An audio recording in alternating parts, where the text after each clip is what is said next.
Hello folks, I'm your host Bill Cooper on this YouTube channel.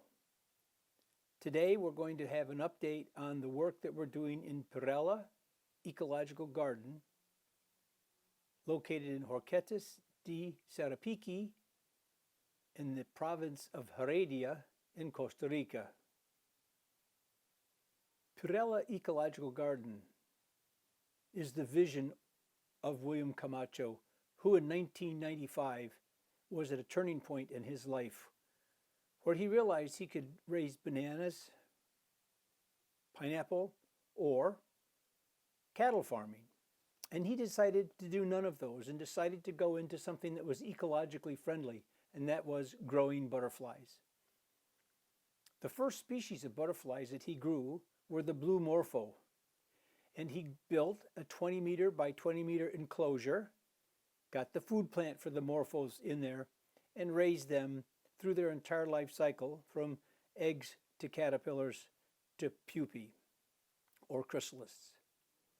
Once they were in the chrysalis state, he then took them to the entomological supply, the Costa Rica entomological supply, and sold them. And from those meager funds, he actually continued to enlarge that initial 20 meter by 20 meter growing area to what is today the 5 hectare or 12.5 acre reserve called Pierella Ecological Garden.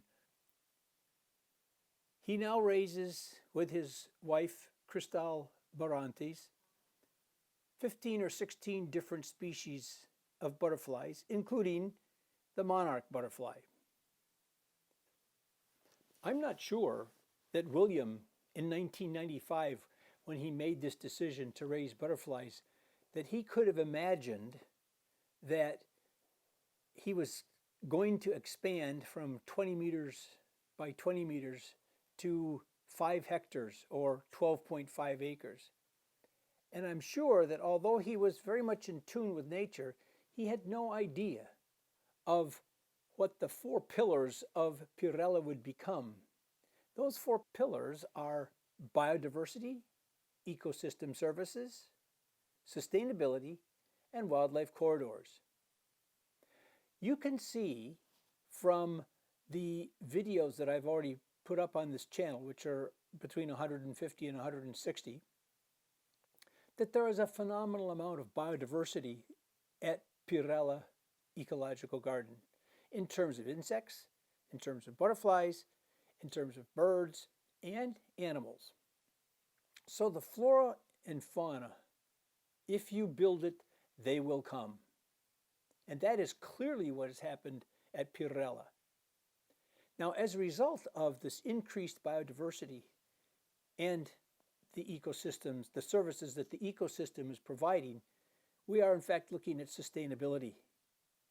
And last but not least, as a result of the tall trees that we have and the corridor of the stream that goes by Pierella, we have a wildlife corridor. That is, we have a place where various species of birds or animals or insects can come and maybe become a resident or move on to somewhere else. But it allows for these species with a decreasing amount of wild habitat to actually have a haven, a safe haven, to stop and rest and maybe make it their home.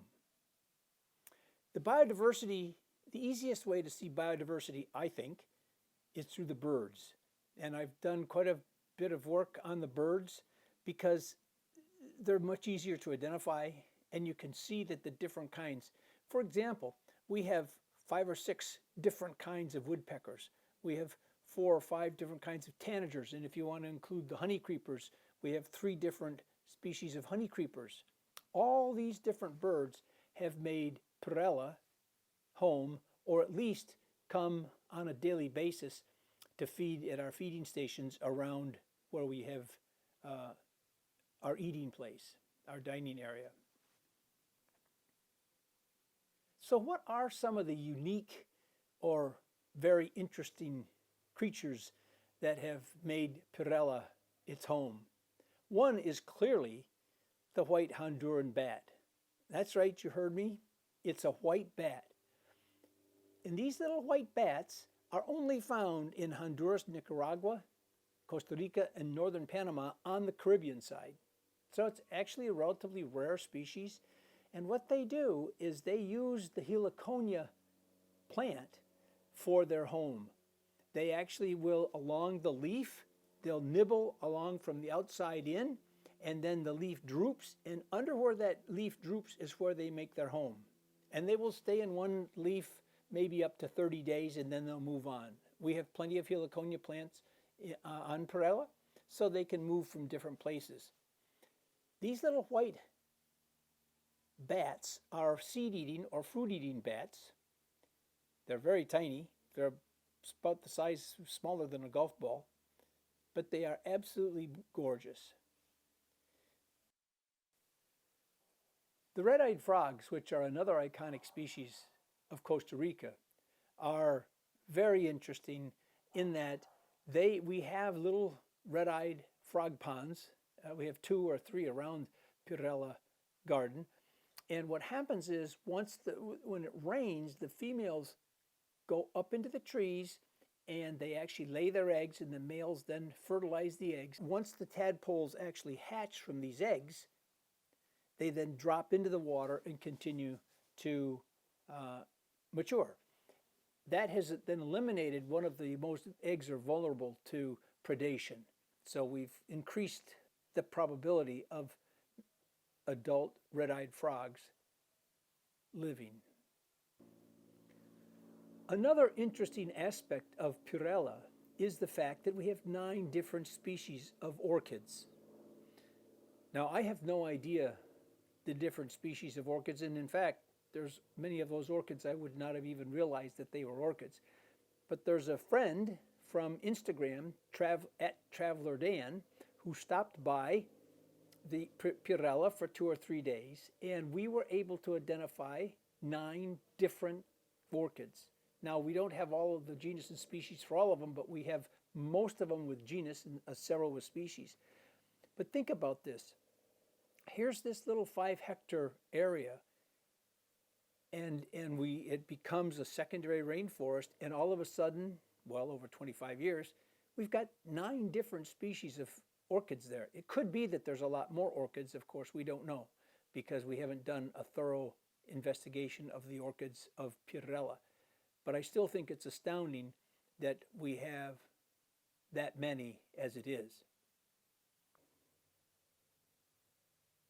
The great green macaw is a great example of a wildlife corridor. They have large territories and they need trees that bear fruit that they can eat and survive. And at Pierella, we have families of these great green macaws that come about 3 times a week. And it's very important that they have food plants because of the size of their territory and the size of the birds. They need a lot of food. And Pierella actually, when we expand it, we hope to even have more of those trees and maybe with luck even be able to attract the family of the great green macaw to actually live and have a nest there on Pierella. The white-collared manakin is one of my favorite birds. They're small, smaller than a sparrow. The male of the white-collared manakin has a dancing court which is about 2 feet in diameter with trees around it so he can bounce from one to the next and then actually attract a female, and that's where he will court her and then actually mate with her there at his nest. And you can see him preparing to go down to his court on the slide, on the video right now.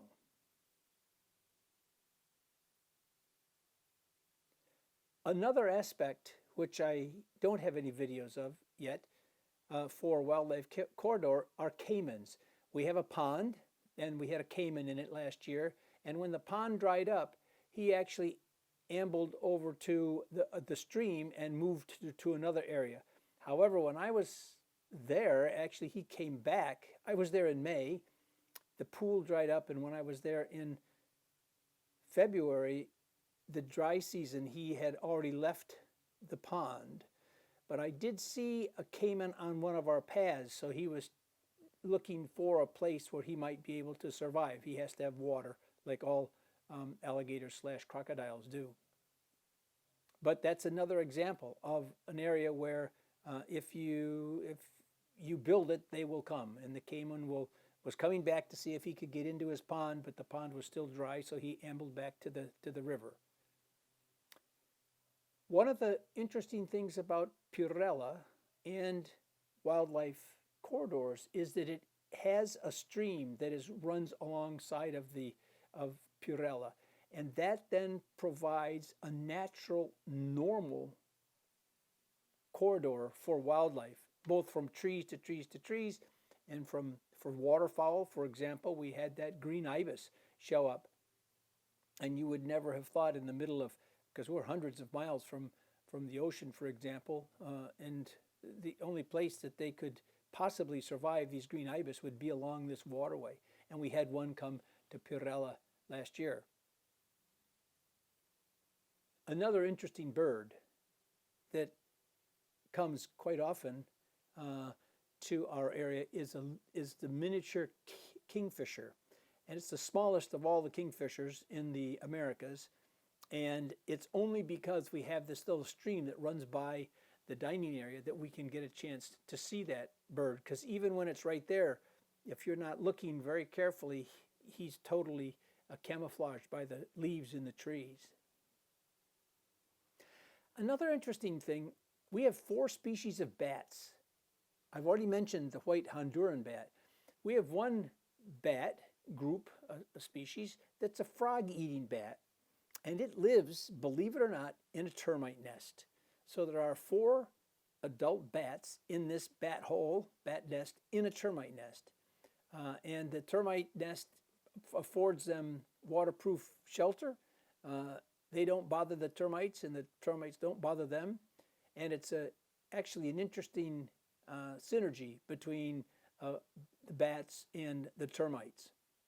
You would think normally of bats being insect eaters, and these, of course, aren't. They're frog eaters, but you would be concerned about an insect-eating bat actually living in a termite nest. I mentioned several times that we are looking at trying to expand Pierella. So one of the goals of this YouTube channel is to acquaint people with Pierella Ecological Garden.